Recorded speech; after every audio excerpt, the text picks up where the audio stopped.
और इस वक्त मेरे साथ में former civil aviation minister Praful Patel हैं।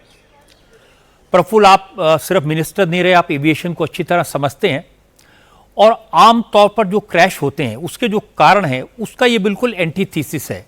जो पायलट है वो बहुत अनुभवी था, मौसम बिल्कुल ठीक ठाक था।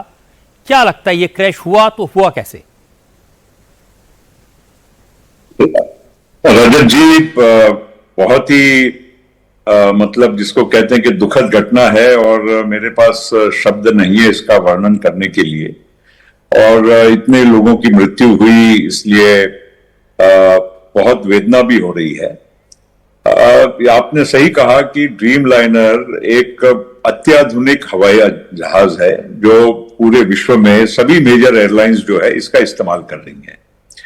और ड्रीम लाइनर 15 साल से पूरे विश्व में और एयर इंडिया के पास भी शुरुआत से हम इस्तेमाल कर रहे हैं। और ये हवाई जहाज करीब 11 साल पुराना था। तो कोई उम्र भी कोई हवाई जहाज की, खैर उसका कोई मायना नहीं रखता है। जितना अच्छा मेंटेन करो उतने साल हम हवाई जहाज 50 साल भी यूज कर सकते हैं। सवाल कैप्टन का भी जो था वो इतने अनुभवी थे। आपने सही कहा, 8,500 घंटे जिसका अनुभव था वो हवाई जहाज को नेचुरली, आपको मालूम भी है, आप और हम कई बार सफर करते हैं हवाई जहाज में। तो जब कॉकपिट में हवाई कैप्टन और को पायलट बैठते हैं तो पूरा वो एक चेकलिस्ट देखते हैं। चेकलिस्ट करने के बाद फिर वो हवाई जहाज को पुशबैक होता है और टेक ऑफ के पहले फिर से एक पूरी चेकलिस्ट होती है। सारे जब बॉक्सेस टिक होते हैं उसके बाद में ही वो रोल फॉर टेक ऑफ शुरू होता है। अब ये सारी परिस्थिति, और एक वीडियो भी अभी मैंने थोड़े समय पहले देखा कि कोई एमेच्योर फोटोग्राफर ने पूरा उसका रनवे पे रोल और टेक ऑफ और क्रैश, ये पूरा एक ही कंटिन्यूअस वीडियो अभी आया है। वो देखने के बाद तो लगता है कि सारी चीजें सामान्य थी और ये अचानक किस तरह से हवाई जहाज का वहां पर मतलब या तो इंजन पावर गया, या तो कोई बर्ड हिट हुई, या तो और कोई टेक्निकल रीजन हो, इसका अनुमान आज हम एक्सपर्ट नहीं है और इस तरह से लगाना भी ठीक नहीं है। अलग अलग तर्क बहुत सारे लोग लगा रहे हैं। एक्सीडेंट इन्वेस्टिगेशन ब्यूरो का जब तक पूरा वहां पर रिपोर्ट नहीं आता है, हम लोगों को थोड़ा वेट करना चाहिए। लेकिन एक बात जरूर यह है कि इतना अच्छा मतलब टेक्नोलॉजिकली एडवांस हवाई जहाज, और पहली बार पूरे वर्ल्ड में 787 का जो ये क्रैश हुआ है, ये अपने आप में भी एक बहुत बड़ा रहस्य है और बड़ा चिंता का भी विषय होता है। इसलिए भी ज्यादा प्रफुल्ल क्योंकि ये प्लेन अभी पेरिस से आया था, दिल्ली पहुंचा था कल रात को, दिल्ली से अहमदाबाद गया था, किसी तरह की कोई शिकायत नहीं थी। और जैसा आपने कहा कि पायलट्स को पहले से चेक करते हैं। अब कोई कहे कि बर्ड हिट हुआ, बर्ड हिट होता है तो एक इंजन पर हो सकता है, दोनों इंजन फेल हो जाएं। और जैसा वीडियो में आप देखेंगे कि प्लेन टेक ऑफ कर रहा है, लेकिन ऐसा लग रहा है कि जैसे वो लैंडिंग करने की पोजीशन में आया, उसने जो लैंडिंग गियर है उसको भी बंद नहीं किया था, तो गड़बड़ तो थी। लैंडिंग गियर रजत जी थोड़ा बंद करने के लिए थोड़ा वक्त लगता है, और उसमें भी इसलिए नहीं हुआ होगा कि उसने जैसे ही टेक ऑफ हुआ, जमीन से उठा, वैसे ही शायद मेडे कॉल दे दिया, क्योंकि वो मेडे कॉल के 30 सेकंड के भीतर तो हवाई जहाज ऑलरेडी जमीन पर आ चुका था। तो ये बात कोई शक नहीं है कि टेक्निकली कुछ ना कोई प्रॉब्लम तो हुआ है। मेडे क्या होता है, ये आप जरा दर्शकों को बता सकते हैं? मेडे पायलट उसी वक्त टावर को इन्फॉर्म करता है कि अब मेरे सब कुछ यहाँ पर मेरे बस के बाहर हो गया है और अब कुछ भी हो सकता है, आप सभी इमरजेंसी जितने भी प्रोसीजर है उसको एक्टिवेट कर लीजिए। ये होता है मेडे कॉल। और पायलट कभी भी मेडे कॉल ऐसा कोई सामान्य परिस्थिति में दे नहीं सकता। और ये जो कॉल दिया और उसके करीब 20-25 सेकंड में नीचे आ गया हवाई जहाज, तो ये अपने आप में ही बताता है कि मेडे कॉल जब हवाई जहाज जमीन से उठा उसके बाद उन्होंने दिया।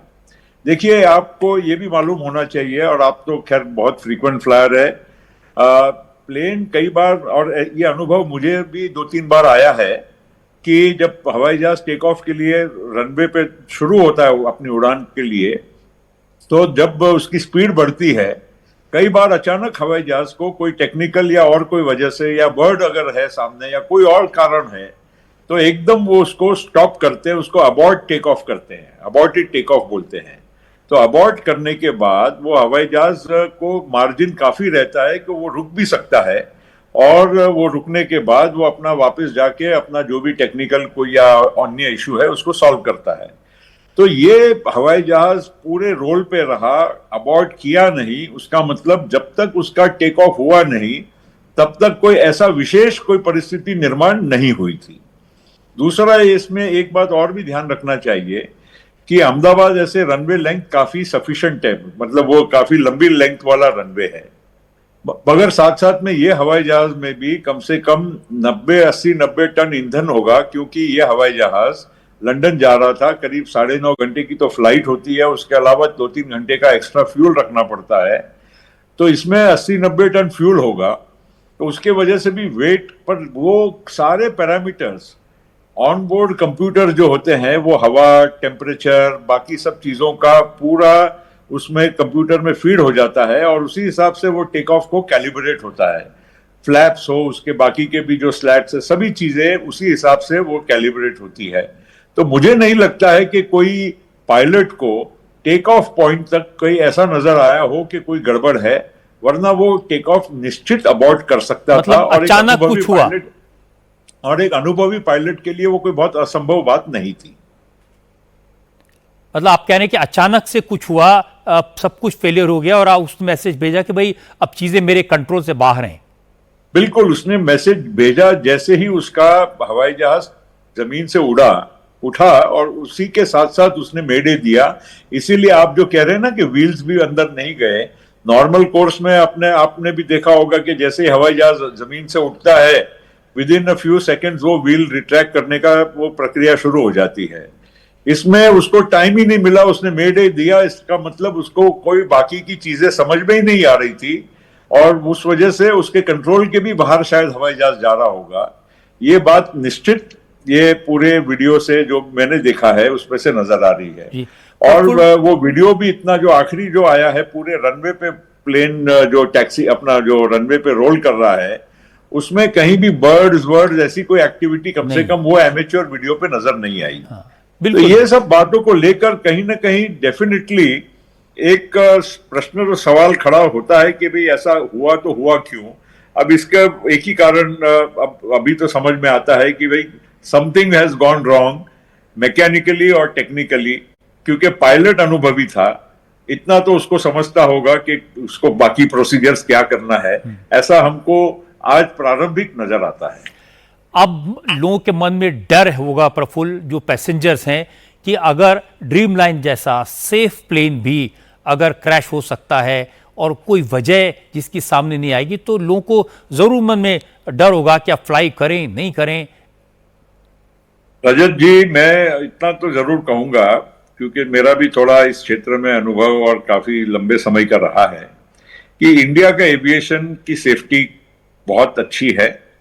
डीजीसीए का ओवरसाइट भी अच्छा है। पूरे विश्व के अगर आप किसी भी मुल्क के साथ, अगर अच्छे मुल्कों के साथ, बड़े मुल्कों के साथ कंपेयर करें, तो हमारे एविएशन के सेफ्टी स्टैंडर्ड्स बिल्कुल उसी के तुलना में बराबरी में आते हैं। दूसरा, हमारे ट्रेनिंग मैनुअल्स, मेंटेनेंस मैनुअल्स, ये सभी वर्ल्ड के जितने भी अच्छे बड़े विकसित देश है उसके बराबरी के हैं। कई बार पायलट्स और बाकी के लोग ये भी शिकायत करते हैं कि डीजीसीए बहुत स्ट्रिक्ट है हमारे देश का, तो ये बात भी अच्छी है। कि मुझे कार्यकाल में मुझे मालूम था कि लोग इसकी शिकायत करते थे, मगर हमने कभी इस मामले में कभी कोई छेड़छाड़ करने की किसी ने कोशिश नहीं की, और अच्छा भी है। Safety is first and Paramount. अब ये जो पूरी घटना हुई, ये क्यों हुई, कैसे हुई, ये तो एक रहस्य का विषय है। कम से कम मैं आपको इतना जरूर कहूंगा कि जहां तक उड़ान भरने का सवाल है, इवन 787 में बैठने का जहां तक सवाल है, किसी ने भी कोई ऐसा डरने की जरूरत नहीं है, क्योंकि ऐसे 787 हजारों आज इस वक्त पूरे विश्व में उड़ रहे हैं, और कहीं भी ऐसी कोई दुर्घटना बार बार होती है या हो जाएगी, ऐसा किसी ने भी समझ के चलना नहीं चाहिए। कहीं कॉम्प्रोमाइज हुआ होता हमारे सेफ्टी स्टैंडर्ड्स में तो जरूर चिंता करने की जरूरत है, पर ऐसा मुझे प्रारंभिक तो नजर नहीं आता है। दूसरा, इंडियन स्काई सेफ है। हमारी सभी एयरलाइंस, एयर इंडिया सहित, इंडिगो हो, बाकी भी एयरलाइंस हो, ये सभी को पूरे प्रोसीजर फॉलो करना पड़ता है, ट्रेनिंग मैनुअल्स फॉलो करना पड़ता है। और ये जो घटना हुई है इसकी पूरी, अब वो तो एक्सीडेंट इन्वेस्टिगेशन ब्यूरो एक स्वायत्त संस्था है, ये ना डीजीसीए है उसमें, ना मंत्रालय है, ये एक्सपर्ट लोगों की एक कमेटी है, वो इसके बारे में पूरी जांच करके ये रिपोर्ट देगी, तभी अपने को सही बात जो है, सही बात हमको मालूम पड़ेगी। मगर साथ साथ में हमने उड़ान भरना बंद कर देना चाहिए या एकदम डर जाना चाहिए, ऐसी बिल्कुल अलार्म होने की या चिंता करने की सिचुएशन नहीं है। प्रफुल्ल, इतनी दुख की घड़ी में भी आपने लोगों को अच्छी नसीहत दी, पॉजिटिव बात की। बहुत बहुत शुक्रिया हमसे बात करने के लिए। और इंडिया की एविएशन के बारे में मैं कहूंगा कि अभी हमारी उड़ान जो है ये इसकी शुरुआत है, अभी तो बहुत हम लोगों को आगे बढ़ना है, मगर साथ साथ में सेफ्टी और हमारे सभी जो मैनुअल्स हैं इसके बारे में, और अगर हमसे और अच्छा मतलब बंदोबस्त अगर हम कर सकते हैं तो इसके लिए हमने जरूर कोशिश करना चाहिए। मगर आज किसी को ऐसा समझ के चलना कि हम अनसेफ है तो ये बात गलत होगी। बहुत बहुत शुक्रिया Praful, thank you very much.